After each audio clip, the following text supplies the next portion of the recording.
Lottery जीतने के बाद अगर वो चाहता तो बड़ी कारें, बड़ा घर, शानो शौकत, दूर देशों की सैर सब कर सकता था। लेकिन फ्रानो सेलाक की जिंदगी पहले ही इतना असामान्य हो चुकी थी कि अब उसे सादगी ही अच्छी लगती थी। कुछ ही समय में लोगों ने नोटिस किया कि वो न तो बहुत महंगे कपड़े पहनता है, न ही हमेशा पैसे की बातें करता है। वो पहले जैसा ही दिखता था, बस अब लोग उसे अलग नजर से देखते थे। उसने धीरे धीरे अपना ज्यादातर पैसा बांटना शुरू कर दिया। किसी रिश्तेदार के लिए घर, किसी के लिए कर्ज चुकाने की मदद, किसी को पढ़ाई के लिए सहारा, किसी को बीमारी से लड़ने के लिए पैसे। उसे लगता था कि इतनी बार मौत से बचकर जो जिंदगी उसे मिली है, उसका थोड़ा हिस्सा दूसरों के काम भी आना चाहिए। उसने अपने लिए बहुत कम रखा। एक साधारण सा घर, जितनी बार मैं मर सकता था और नहीं मरा, हर बार मुझे बोनस मिला है। अब यह पैसा भी बोनस है। अकेला रखूं तो बोझ लगेगा, बांट दूं तो हल्का हो जाऊंगा। उम्र अब साफ नजर आने लगी थी। चलते वक्त घुटने जवाब देने लगे थे। पुरानी चोटें ठंड में फिर से आवाज करती और शरीर रोज थोड़ी थोड़ी थकान लेकर उठता। लेकिन उसके भीतर कहीं एक शांति आ चुकी थी। वो अक्सर सुबह के समय घर के बाहर बैठ जाता, आसमान की तरफ देखता और सोचता, कितनी बार मैं ऊपर जा सकता था, पर अभी भी यही हूं। कभी कभी बच्चे या नौजवान उसके पास बैठ जाते और उससे वही पुरानी कहानियां सुनने को कहते। ट्रेन की, जहाज की, बस की, कारों की, खाई की और आखिर में लॉटरी की। वो हंसते हुए हर बार कहानी सुनाता, पर किसी विजयी अंदाज में नहीं, बल्कि ऐसे जैसे ये सब उसके साथ नहीं, किसी और के साथ हुआ हो। बार बार सुनाते हुए भी उसकी आवाज में कोई घमंड नहीं आता, न ही शिकायत। बस एक अजीब सी स्वीकृति कि हाँ, मेरी जिंदगी ऐसी ही लिखी गई थी। समय बीतता गया, दुनिया बदलती रही। नई टेक्नोलॉजी, इंटरनेट, वीडियो, आर्टिकल, और अचानक किसी ने उसकी कहानी ऑनलाइन लिख दी। फिर एक और ने, फिर किसी ने वीडियो बना दिया, किसी ने लिस्ट में उसका नाम डाल दिया। दुनिया के सबसे किस्मत वाले लोग, और वहां अक्सर सबसे ऊपर या आसपास फ्रानो सेलक। वो खुद इस डिजिटल दुनिया का हिस्सा नहीं था, लेकिन दूर देशों के लोग भी अब उसका नाम जानने लगे।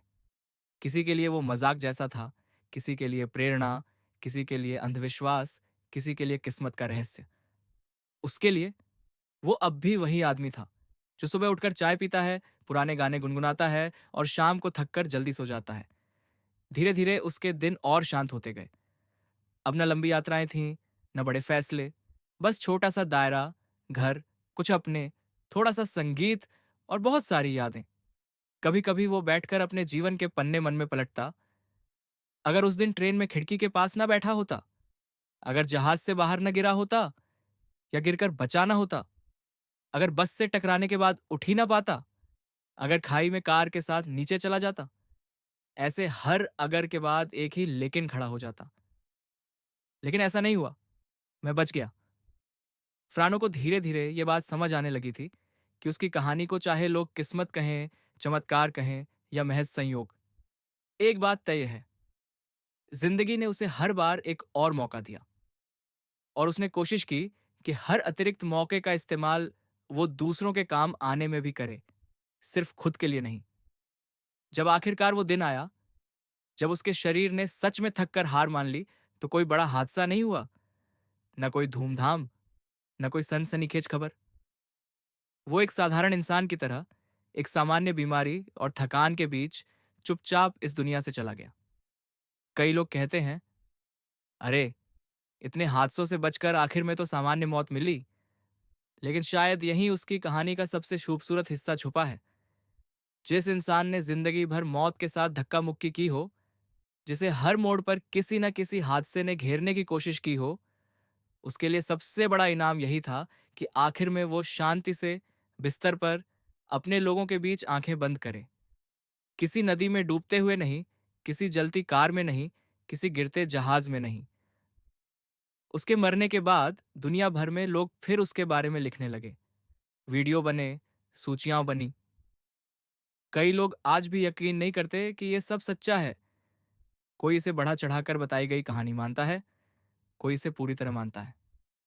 पर मानने या न मानने से अलग एक बात सबको सोचने पर मजबूर करती है।